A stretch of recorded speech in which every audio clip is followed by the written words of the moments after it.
Pedrinho BH quer Dudu fora do Cruzeiro, ele pode pintar no fogão? Que história é essa? E momento fofocalizando, né? Hannah Santos e Arthur Jorge teriam um caso, a mulher descobriu na ida para o Mundial, para o Intercontinental de Clubes, e será que foi esse o motivo do Arthur Jorge ir embora do Botafogo? Olha só que treta, cara. E logicamente vamos reagir aqui a todos os programas esportivos, Globo Esporte, Donos da Bola Rio e etc, sobre a paternidade do Botafogo sobre o Fluminense. Isso e muito mais nesse vídeo, então curta, comente, compartilhe, se inscreva no canal, ative o sininho, daqui a pouco a gente volta e conversa um pouco mais. Essa semana começa a terceira fase da Copa do Brasil, o Fluminense recebe a Aparecidense de Goiás já amanhã e o Botafogo pega o Capital do Distrito Federal quarta-feira no Nilton. Botafogo que vem embalado depois de aumentar a freguesia do Fluminense. 8 vitórias seguidas, que coisa impressionante.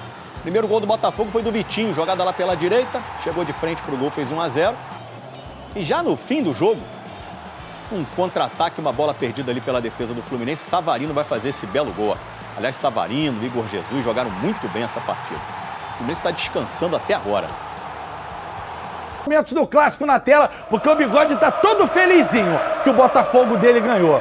Aí, Bigode.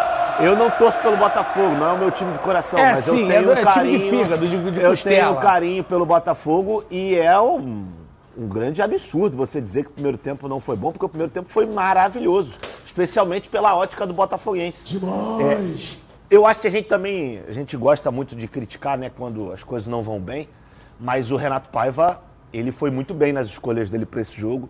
Você mexer no esquema, você jogar com 2 centroavantes, você faz com que o Igor Jesus tenha mais liberdade. E isso foi elogiado pelo próprio Igor Jesus depois do jogo. A gente bateu um papo com ele lá no estádio. E para mim ele foi um dos grandes nomes desse jogo, desse duelo contra o Fluminense, porque o Savarino também, minha Nossa Senhora. O que esse venezuelano tá jogando é brincadeira, é brincadeira. Ele tá jogando muita bola e a gente conseguiu, eu pelo menos consegui observar, eu estava no estádio, inclusive, trabalhando, que o Savarino não ficou tão sobrecarregado assim como vinha acontecendo nos últimos jogos. E o Igor Jesus participando muito mais do jogo. Eu acho que isso deu uma outra dinâmica para o time do Botafogo, porque você deixava o Mastriani lá dentro e aí ele ficava entre os zagueiros, enquanto o Igor Jesus rodeava e conseguia, nessa movimentação, gerar muito espaço para o Botafogo e até mesmo construir algumas jogadas de perigo. Então foi uma vitória absolutamente incontestável do Botafogo, pelo que o Botafogo produziu e pelo que o Fluminense não produziu. Talvez se a gente pudesse falar algo de positivo do lado do Fluminense nesse jogo, foi o Fábio, que também é chovendo molhado, né? É um profissional absurdo, que um cara que tem a idade que ele tem e continua performando de uma forma assim, que é muito raro no futebol mundial. Eu não digo nem só aqui no Brasil, mas é raro no futebol mundial você ver um cara com 44 anos fazer o que o Fábio faz. Então, acho que é importante o Fluminense também ter um pouco de olho aberto, porque, tudo bem, o último jogo foi com um time alternativo, um empate, mas esse jogo contra o Botafogo, você ter ficado no Rio de Janeiro uma semana só treinando, e você chegar dentro do jogo, você não demonstrar praticamente nada, é perigoso. Bigode, vamos pra polêmica agora. Bota aquela, Pedrinho! Quero a opinião de você aqui no YouTube. É pra largar o dedo. É pra ficar à vontade. Muita gente reclamando de um possível pênalti no John Arias. Para o Fernandão, só é pênalti se quebrar a perna, se tiver fratura exposta, se tiver que ligar pro SAMU, cara. Bota o lance na tela aí. É só você olhar pro John Arias na hora que ele percebe a chegada do Gregory. Olha o John Arias, ele deixa o corpo... Pô, mas isso não é parte do gatilhozinho que os atacantes usam, bebê? Perfeito, mas o contato também faz parte do jogo. Ah, entendi. E se não quer contato, vai jogar vôlei, vai jogar futebol. Olha, o vôlei BR vai te cancelar. Não, não Depois que falamos de Altinha aqui, fomos cancelados, Lívia. É só pelo pessoal da Altinha. Que não tem contato físico. Ponto. Nada contra ou a favor. Se não quiser contato, vai jogar esse tipo de esporte. Bigode, Felipe Fera, fale no microfone, você não é um machão? Cotovelo nas costas, empurrão, pênalti. Flávio Amêndola. O empurrão nas costas. Peraí. Tem que ter a gravidade. É isso aí, pô. Não, por favor, fala, Flavinho. Eu acho que eu não marcaria o pênalti.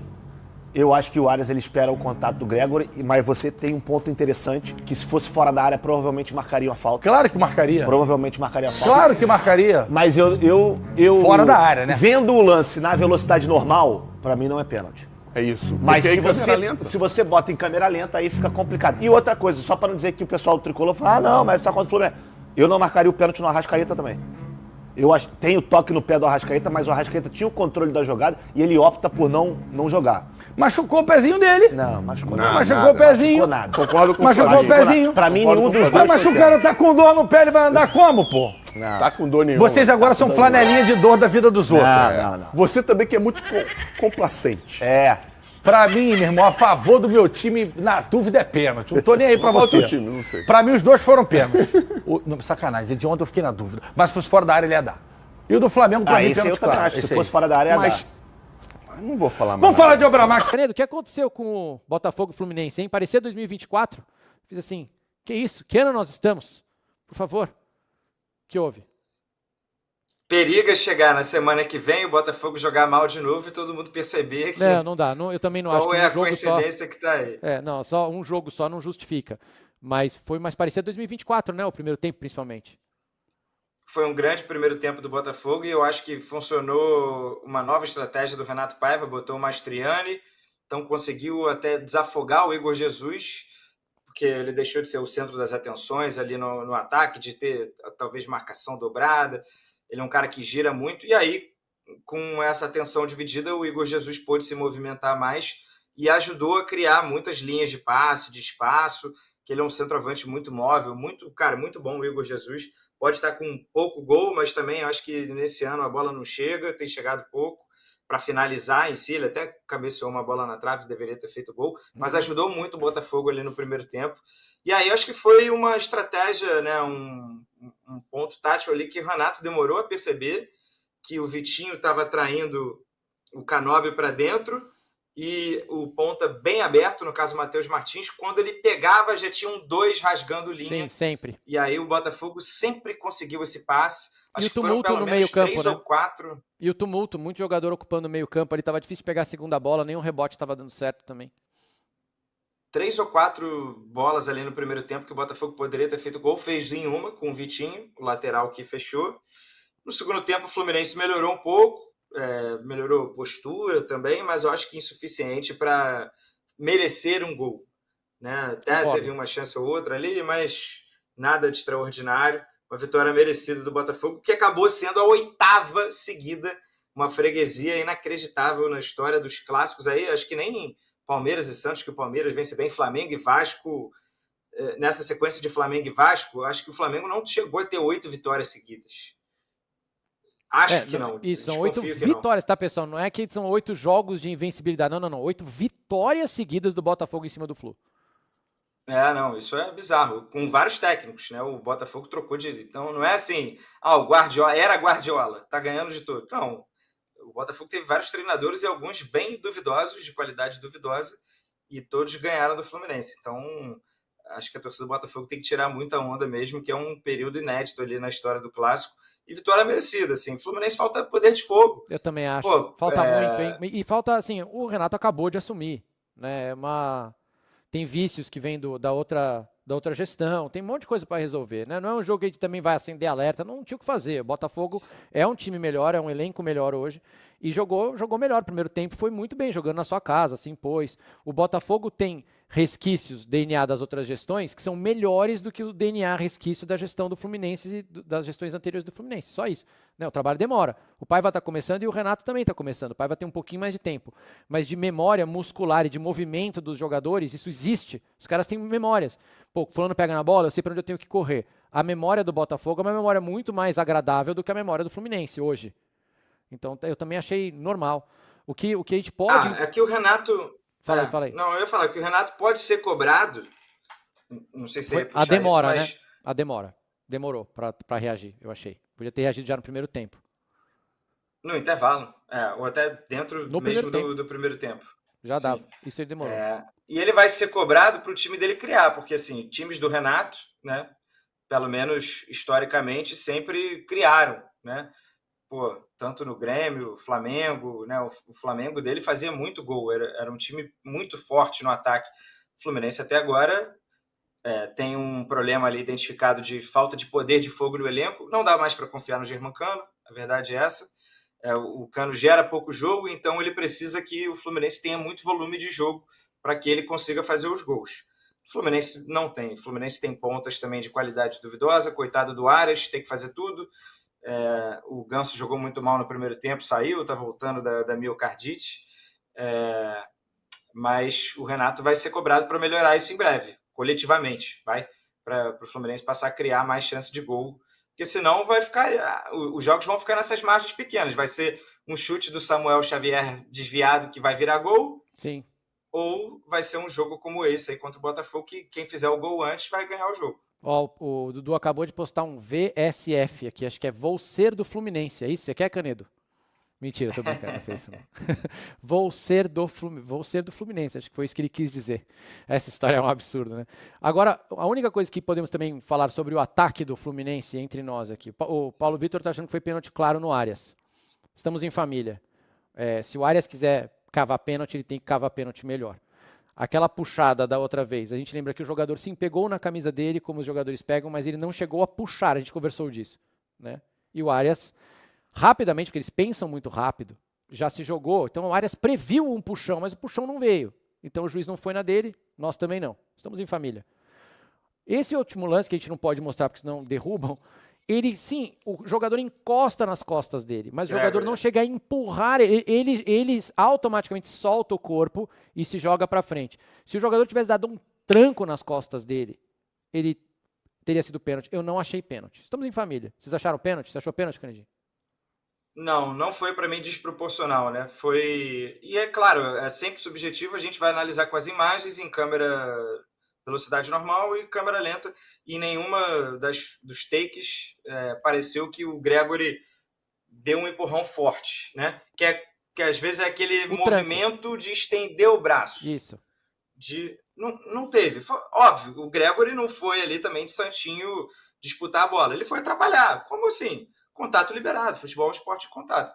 Não acho que tenha sido suficiente, e o Arias precisa tomar cuidado para ele não ganhar essa fama. Exatamente. Porque o Arias, até mesmo no meio-campo, no jogo inteiro, o Arias é o jogador, talvez o jogador, não sei se existe essa estatística, o jogador que depois do contato, na NFL tem, né? O running back, depois do contato, que consegue ainda correr mais. Isso. O Arias é esse cara. Ninguém derruba o Arias no meio campo. Bom ponto. Os jogadores estão cada vez mais fortes, como a gente falou aqui. Aquele tranco não é o suficiente. Se fosse o Arias protegendo uma bola perto de escanteio para gastar tempo, com o Fluminense ganhando do Manchester City de 2-0, ninguém ia derrubar o Arias ali. Ele ia ficar lá tomando porrada e aguentar. Então eu achei pouco. E ele estava na frente do gol. Era muito melhor ele ter continuado com a bola e tentado fazer o gol. Ele estava com ângulo, ele estava bem para meter gol. E ele optou por soltar o corpo e se jogar com a cabeça para frente, assim, e não foi um tranco desse tamanho. Estamos em família, pessoal. Pode falar, não foi pênalti, não. Ninguém vai marcar isso aí. Ele precisa cavar melhor. Porque senão agora na próxima o Canet tem razão. Os árbitros já vão ficar, de olho nele. Falar, aí lá vem o Arias dentro da área, ele vai cavar de novo. Não foi pênalti. Aí vai pegar a fama, né? Que é o que o Felipe Melo fala nos programas. E se fosse eu? Se fosse ele, era vermelho. Depois, o Hulk reclamando da arbitragem. O Hulk às vezes reclama, coitado. Paga pela fama também. Uhum. Às vezes a reclamação é mínima, já toma um amarelo. A Maíra mandou uma mensagem no Instagram falando assim, o que o Hulk estava reclamando quando ele tomou o amarelo? Aí eu falei, eu não entendi também, mas pode ter certeza que ele vai falar. Aí chegou no intervalo, ele já leu o textão dele lá. Já chorou, aquela coisa toda. A gente sempre vai ficar sabendo o que ele falou com a arbitragem. Ele mandou o árbitro para aquele lugar e tomou um amarelo, mas não precisava também, né? E o árbitro tinha errado, não foi falta. Do puxão do... Não, e assim, outra coisa, a gente entende que o futebol também tem as suas regras não oficiais, que faltas fora da área são permitidas, bem vistas, assim, faltas de intensidade menor fora da área, só que a gente sabe que para pênalti, a falta precisa ser um pouquinho mais forte, né? Uhum. A gente tem isso dentro de si, do coração. Uma regra sim. 18. Tem sim. Então, é mais um motivo, assim... Acho que o Arias deveria ter tentado a finalização e era uma boa chance de gol até. O Fluminense poderia ter empatado o jogo e logo depois levou o segundo. Maior rendimento e acabamento uniforme. Você que é brabo na pintura, pode recomendar a sua tinta para o seu cliente. Acesse aí lojacoral.com.br e mostre o seu talento com Coral Master. Papo de craque, Transamérica. Vamos lá, é hora de falar do Fogão, Rodrigo Brandão.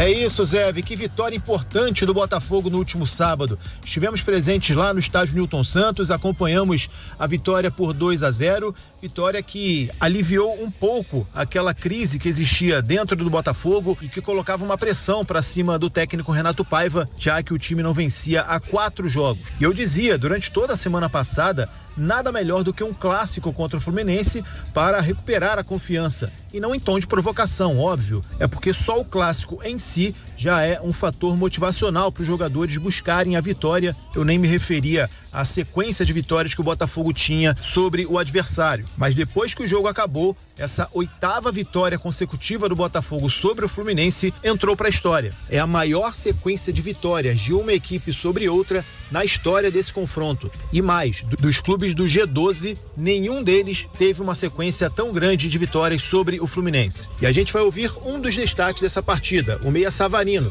que voltou a jogar bem, distribuiu bem o jogo e foi beneficiado por essa mudança no esquema do técnico Renato Paiva. Foi dele o gol que sacramentou a vitória. Vamos ouvir, portanto, o camisa 10 do Glorioso. Não, a verdade, sim, acho que o mais importante foi a vitória para, como você falou, voltar na confiança do time. Mas precisávamos a vitória hoje contra um grande rival como é o Fluminense. Mas bom, felicitar, parabenizar a todo o grupo pelo esforço que fizeram desde o começo do jogo até o final. E bom, agora comemorar que é difícil ter uma vitória e continuar por essa linha para continuar com as vitórias.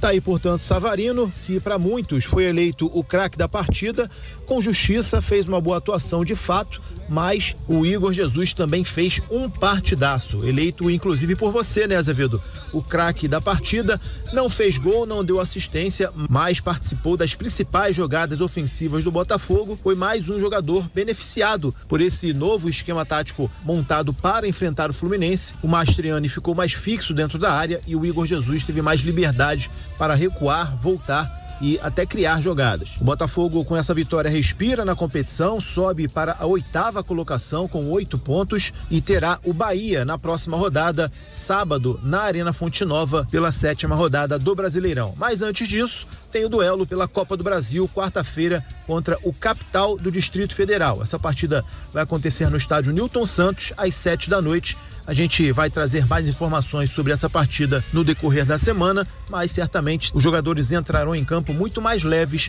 depois dessa grande vitória no sábado. É verdade, Azevedo? É verdade, né, cara? Foi um resultado importantíssimo, principalmente para a tranquilidade do Renato Paiva, né? Porque ainda vem sofrendo muitas críticas.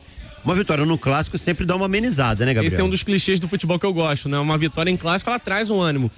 Botafogo poderia ter uma boa atuação dessa contra o Bahia, contra o Atlético Mineiro, que talvez não surtiria o efeito de uma vitória no clássico, ainda mais num clássico onde o Botafogo tem apresentado uma supremacia tão grande em cima do rival. E que o Fluminense entrou como favorito, e o Fluminense né? entrou claramente favorito, descansado Renato pela invicto. semana, Renato vivendo um bom momento, chegou com tudo, Renato Paiva no caminho oposto. E conseguiu uma vitória, vamos combinar que não foi por acaso, né? O Botafogo poderia ter feito uma goleada se tivesse um pouquinho mais de efetividade no campo ofensivo. Eu quero só ressaltar a questão do Savarino. Parece que o Renato Paiva nesse jogo conseguiu encontrar um meio termo entre o Savarino meia e o Savarino ponta. Ele deu liberdade, o Savarino conseguiu se movimentar da forma que ele entendeu ser melhor. Eu gostei da mudança tática que ele promoveu, né, no 4-4-2, um esquema muito pouco utilizado hoje em dia, né? Mexeu, 2 atacantes entrando na área, o Igor sai mais porque tem essa facilidade, o Mastriani não tem. Você teve o Matheus Martins, o ponta agudo, que funcionou muito bem, acho que merecia até um golzinho o Matheus Martins. E o Savarino fazendo uma função que me lembrava a função do Almada. Porque é um meia que pegava a bola muitas vezes partindo da esquerda por dentro, e aí ele abria o corredor, o Cuiabano passava igual um trator, porque é um lateral que tem essa profundidade. O Renato Paiva parece que encontrou esse meio termo entre aquilo que ele acredita pro Savarino, entre aquilo que o Savarino é de fato. O Savarino hoje é um meia. E aí, se ele vai partir de uma faixa central do campo, ou se ele vai partir um pouco mais da esquerda, faz diferença mínima, desde que ele tenha liberdade para entrar muito bem. Não à toa foi uma das melhores atuações do Savarino, não à toa o crescimento do Marlon Freitas foi observado no jogo também. O Botafogo como um todo teve uma atuação muito boa. Bom, aí tá o vídeo do Pedrinho BH, né, que estão perguntando pra ele sobre o Dudu. Dudu vai embora ou vai ficar? Vai embora ou fica? Aí ele faz assim, ó. Ou seja, vai meter a pica no ombro e vai embora. E aí surgiu aí rumores de que o Botafogo estaria interessado. O Brito falou que não tem nenhuma conversa rolando, mas elogiou o Dudu. Disse que é um jogador que se encaixa em qualquer time do Brasil, é um ótimo jogador, ele é um meia/ponta, né, esquerda, ali. Não é mentira que o Botafogo precisa de jogadores de posição, não tem muitos pontas rendendo, e não tem o reserva do Savarino no meio ali, mas o Dudu tá arrumando que zumba no Galo por ser reserva. Aí vem pra cá, digamos que vira em reserva também, porque o Dudu hoje em dia, se for titular aqui, é porque o nível do Botafogo caiu bastante. Porque ele não joga um futebol do nível do Botafogo para se titular e, nossa, estamos com um belíssimo time com o Dudu titular. Ele tá abaixo, seria reserva. Então, se lá ele tá puto por ser reserva, imagina aqui. Então, se vier pra cá que zumba, prefiro que não venha. Até porque, se viesse pra cá, salário altíssimo. Digamos que vem emprestado. Ah, paga metade do salário do Dudu. Pô, Dudu, Gabigol, esses caras estão ganhando rios de dinheiro no Galo. Então, metade do Dudu de salário ainda é o dinheiro que pode ser gasto com um jogador muito melhor que ele. Então, eu não traria ele, não. Não faria essa movimentação pelo Dudu, não. Eu deixaria ele lá no Galo. O Pedrinho BH que brincar de Master Liga no Galo, ele que se vire agora. E, além disso, saiu agora há pouco, né, meio-dia 13, que o Renato Paiva não tem interesse na contratação do Dudu pelo Botafogo. Então, é mais um motivo para ele não vir. Então, não passa... Ou é alguma especulação muito ruim da Rádio Tatiaia, que divulgou essa notícia na noite de ontem, ou então poderia até rolar algum princípio de conversa, mas o próprio Paiva não quer. Então, acho que fique por lá. E aí a polêmica, né? Fosse só um caso de traição, tá, deixaria pra lá. Mas envolve uma pessoa que trabalhava no Botafogo, né? Quer dizer, o Arthur Jorge também, mas trabalha na Botafogo TV, que é a Hannah Santos, que é neta do Newton Santos, ou seja, é neta do maior ídolo do Botafogo, o segundo maior ídolo do Botafogo, Newton Santos, é neta dele, trabalhava na Botafogo TV, com o antigo técnico do Botafogo, e o mais agravante, pode ter sido um motivo, o fato que motivou, ou deu aquele pontapé, aquele empurrãozinho, que deixou mais difícil que ele ficasse no Botafogo, que ele fosse para fora, porque a esposa do Arthur Jorge não terminou com ele em dezembro, terminou com ele há pouco tempo agora. Então, às vezes, eles saíram do Brasil para buscar aí novos ares, reconciliação, se afastar da antiga amante e tudo mais, né? Então, pode ter sido esse fato que tem motivado o Arthur Jorge a querer mesmo sair do Botafogo. Então, isso influenciou no campo e bola, cara. Passamos aí 3 meses sofridos, né? Porque talvez um caso extraconjugal do Arthur Jorge tenha feito com que o Botafogo perdesse seu técnico, né? Porque segundo diz aqui na notícia, né? Você deve ter visto aí boa parte do que aconteceu na internet, mas aqui diz, ó, que, ó, onde é que tá aqui? Cadê? Aqui. O jornal que conta que Arthur Jorge conheceu Hannah nos bastidores da Botafogo TV, onde ela era repórter e comentarista. O romance iniciado em novembro de 2024, ou seja, novembro é reta final do Brasileiro, né, final da Libertadores. Porém, foi descoberto por Maria Marques, a esposa, né, até então, porque o treinador falou com a esposa no celular e se esqueceu de desligar enquanto conversava com a neta do Newton Santos em viagem ao Catar durante a Copa Intercontinental, que a gente perdeu pro Pachuca. Cara, e depois disso aí, foi todo aquele efeito cascata, né? E Arthur Jorge não querendo ficar, e Al Rayyan querendo ele, não sei o que, sei que lá. Tudo bem, já tinha uma proposta, né, uma sondagem anterior, mas às vezes ele poderia querer ficar aqui. O clima aqui era muito bom, ele adorava o Rio de Janeiro, a mulher e ele estavam felizes aqui. Às vezes esse fato, essa descoberta, fez com que fosse a única saída para eles continuarem juntos, ele sair do Brasil. Caraca, que pica, hein? Será, cara, que esse foi... tem coisas que só acontecem com o Botafogo, cara. A gente perde um técnico pro Cristiano Ronaldo, a gente perde outro técnico porque ele meteu o chifre na mulher com a neta Newton Santos. Cara, que time doido é esse Botafogo, cara. Se esse foi o motivo, nunca saberemos, mas se foi esse o motivo, é uma coisa muito louca, cara. Parabéns aos envolvidos. Pessoal, ficamos por aqui. Antes de sair do vídeo, curta, comente, compartilhe, se inscreva no canal, ative o sininho para receber avisos de cada conteúdo que pingar aqui no canal Notícia do Fogão. Temos área de membros, 4 planos, de 3, de 5, de 15, vários valores diferentes, todos cabem no seu bolso? Não, mas algum cabe, né? R$3, valor simbólico, vai. 5 também, merrequinha por mês. Então, tu consegue ajudar o Botafogo, ajudar o nosso canal a seguir falando do Botafogo, sendo o canal que mais posta horas diariamente de conteúdo sobre o Botafogo na internet mundial. Ninguém bota mais horas sobre o Fogão aqui do que a gente. Então dá essa moral pra gente. Temos 4 planos de membros, já falei. Mas também temos, pra você ajudar, Live Pix aqui em cima, o Pix do canal ali em cima. Aqui embaixo, ajude de graça se inscrevendo no canal reserva. Esse aqui tomou um strike, mais 2 a gente perde o canal. Então, para evitar que a gente perca contato com vocês, aqui embaixo, canal reserva, e também o link do Instagram. Ajuda demais você seguir nosso Instagram, cara. Nosso Instagram. Ajuda muito, cara. Ajuda muito. Porque às vezes que quer um patrocinador, o cara é de um comércio mais regional, mais da área aqui, aí ele quer saber quantos seguidores tem na área, na cidade que ele atua, que se for o cara de fora ele não quer. Aí o Instagram mostra cidade por cidade dos seguidores. O YouTube não mostra. Então, ajuda muito ter o Instagram forte. Então, segue a gente lá e ajuda muito a gente. E também ali em cima, nosso e-mail, rafoguense10@gmail.com, é o Pix do canal. E também é o e-mail para contato. Quer mandar proposta de parceria, proposta de merchan, né, divulgação aqui do canal, manda por lá que a gente troca uma ideia. Teremos novidade essa semana sobre patrocinador.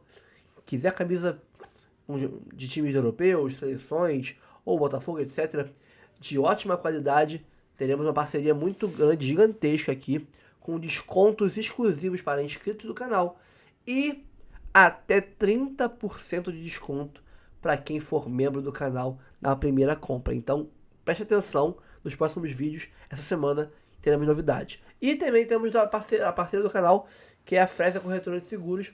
Seguro automotivo, seguro viagem, seguro celular, seguro residencial. Então, quiser aí se proteger, você tem aqui embaixo o link para fazer a cotação e fechar um bom orçamento para vocês, tá bom? Fecha lá, que por esse link aqui você ajuda muito o canal. Fico por aqui, pessoal. Tamo junto sempre. Não traiam suas esposas. E até o próximo vídeo.